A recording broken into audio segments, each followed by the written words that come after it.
आज Doubtnut app download करें। Doubtnut पर अपने सभी गणित, रसायन विज्ञान, भौतिक विज्ञान और जीव विज्ञान के डाउट्स का करो सफाया। बस प्रश्न की फोटो खींचो, एक ही प्रश्न को क्रॉप करो और तुरंत वीडियो सोल्यूशन पाओ। अभी डाउनलोड करें।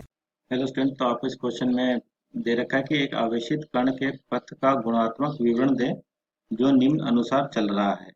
पहला कि एक समान स्थिर विद्युत क्षेत्र में जब इसका आरंभिक वेग क्षेत्र के समानांतर और क्षेत्र के लंबवत और क्षेत्र की दिशा में किसी स्वेच्छ कोण पर हो। तो पहले पार्ट ए को देख लेते हैं। क्या कह रहा है कि आपके पास एक आवेशित कण है, मान लीजिए क्यू। ठीक, आवेशित कण आपके पास किसमें चल रहा है? पहले एक समान स्थिर विद्युत क्षेत्र में।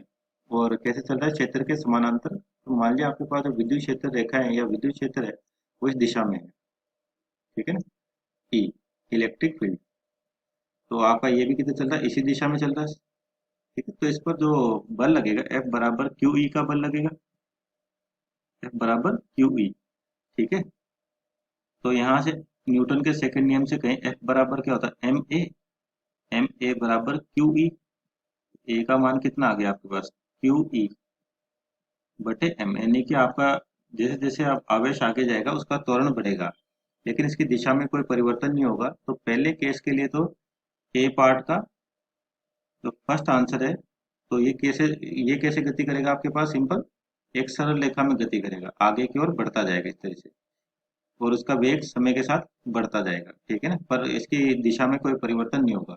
यानी कि सिंपल कहे तो ये किसमें चलेगा? सरल रेखा में। सरल रेखा में। ठीक, तो पार्ट वन का आंसर हो गया आपके पास। उसके बाद बोला है क्षेत्र के लंबवत, यानी कि अगर आपका आवेश, फिर से बना लेते हैं, मान लीजिए विद्युत क्षेत्र है आपके पास इस दिशा में, है ना, ई। और अब आपका वो कैसे जा रहा है आवेश? इसके लंबवत, यानी कि इस दिशा में गति कर रहा है वो। ठीक है, अब आपके पास जो आवेश है इस दिशा में गति कर रहा है, तो अभी भी बल आपका किस दिशा में लगेगा? इसी दिशा में लगेगा, है ना। एफ बराबर क्यू ई का जो बल लगेगा इसी दिशा में लगेगा, यानी कि आपके पास इधर त्वरण है लेकिन वेग इधर है आपके पास। तो जैसे जैसे आपके पास एक्सेलेरेशन यानी कि त्वरण का मान बढ़ेगा, तो ये किस तरह से पाथ लेगा आपके पास? प्रोजेक्टाइल की तरह, जिसको बोलते हैं परवलय।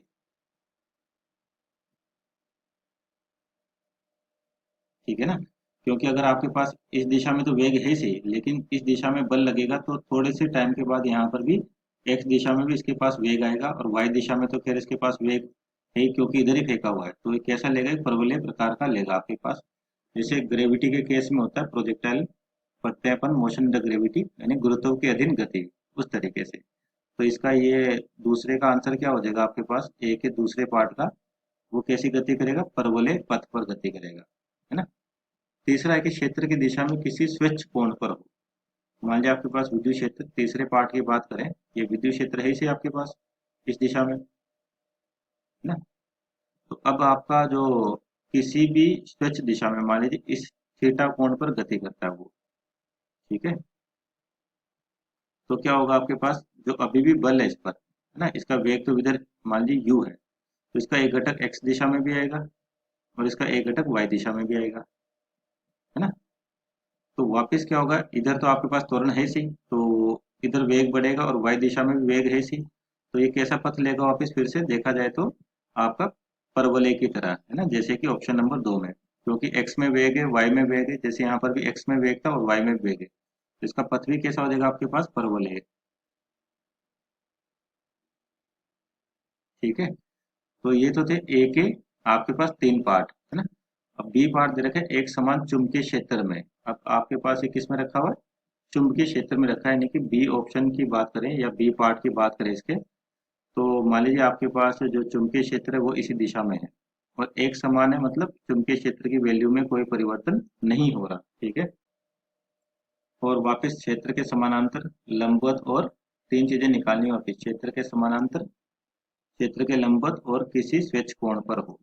तो सबसे पहले बात करते हैं इसके पहले पार्ट की, जो स्वच्छ सॉरी क्षेत्र के समानांतर है। मान लीजिए आवेश क्यू है आपके पास, है ना, और इसका कोई ना कोई मास होगा, तो आपके पास जो चुंबकीय बल लगता है इस बी की वजह से, इस पर जो बल लगेगा वो होता है आपके पास बायो सर्वेट नियम से ठीक है, म्यू नोट आई बटे 4 पाई, म्यू नोट आई बटे 4 पाई डी एल क्रॉस, सॉरी ये तो चुंबकीय क्षेत्र है आपके पास, सॉरी, तो फोर्स लगेगा, चुंबकीय फोर्स लगेगा एफ होगा क्यू वी क्रॉस बी। ठीक है, चुंबकीय बल होगा क्यू वी क्रॉस बी। तो वी और बी में यहाँ पर कोण देखोगे, यानी कि ये क्या होगा, q v b sine theta, और यहाँ पे थीटा का मान कितना होगा 0, क्योंकि दोनों एक ही दिशा में है, बी भी इस दिशा में आपके पास और ये भी अगर इस दिशा में गति करता है क्षेत्र के समानांतर, तो जो फोर्स हो जाएगा आपके पास वो कितना हो जाएगा 0, यानी कि इस पर कोई बल नहीं लग रहा। तो फिर से क्या करेगा, एक सरल रेखा में गति करेगा आपके पास, सरल रेखा।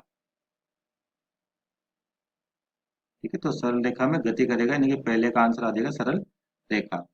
उसके बाद क्या दे रखा है, क्षेत्र के लंबवत, यानी इसके दूसरे पार्ट को देखोगे आप, तो अभी भी आपका चुंबकीय क्षेत्र मान लीजिए इसी दिशा में है। ठीक है, मैग्नेट बी, और ये नियत है इसी, सॉरी, ठीक है बी, और जो आपका कण है यानी कि आवेश इसके लंबवत गति कर रहा है क्यू, तो यहाँ पर जो बल लग जाएगा अब आपके पास, अब इस केस में आपका थीटा कितना हो जाएगा 90 डिग्री, तो जो बल लगेगा क्यू वी बी, है ना, और v क्रॉस बी की बात करें, v आपका इधर है और यानी कि जो v इधर है और b इधर है, तो जो सीधे हाथ के नियम से देखें तो इसका जो फोर्स लगेगा अंदर की दिशा में, तो आपके पास हो क्या करेगा, ये केवल एक बल लगेगा इतना जिसका मान नियत है। तो ये कब संभव होता है, जब आपके पास ये वृत्ताकार गति करता है, या फिर आप ऐसे भी समझ सकते हो जब v और b एक दूसरे के लंबवत होते हैं तो कोई भी आवेश चुंबकीय क्षेत्र में वृत्ताकार गति करता है, तो यानी कि इसका आंसर हो जाएगा सेकंड पार्ट का वृत्ताकार पथ, वृत्ताकार पथ। ठीक है क्या, तीसरा दे रखा है आपको स्वच्छ कोण पे, यानी कि किसी भी कोण पर मान लीजिए आपके पास, तो ये आपका अभी भी चुंबकीय क्षेत्र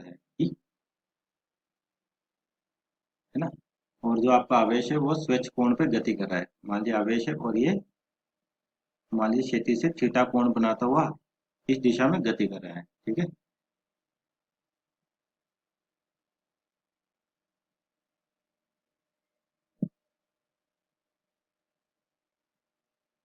तो इस दिशा में क्या होगा आपके पास, देखिए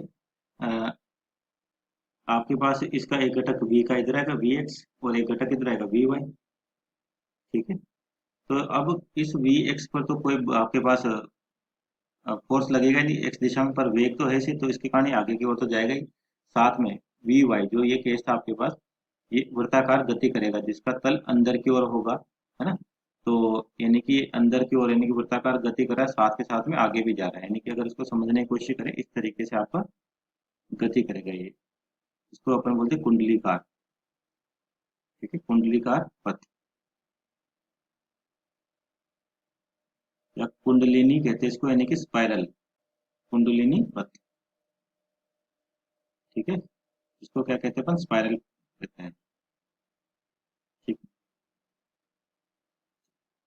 ओके, यहाँ से देखिए वापस वी एक्स, यानी कि इन दोनों केस को मिला दो आप, इसका जो चुंबकीय क्षेत्र है इसका पार्ट एक सरल रेखा में गति कर ही रहा है आपके पास, यानी कि आगे की ओर तो जाएगा ही, साथ में वाई भी है आपके पास, तो वृत्ताकार पथ भी लेगा, तो क्या होगा दोनों मिला के आपके पास, यानी कि ये इसका तल अंदर की ओर जो वृत्त बनेगा ऐसे, और ये इसको आगे की ओर खींचेगा, यानी कि कुंडलीकार ये आपका पथ लेगा। Okay, thank you. कक्षा 6 से 12वीं से लेकर नीट, IIT, JEE वो एडवांस के लेवल तक 1 करोड़ से ज्यादा छात्रों का भरोसा। आज ही डाउनलोड करें डाउटनेट ऐप या व्हाट्सएप करें अपने सारे डाउट्स 8400 400 400 पर।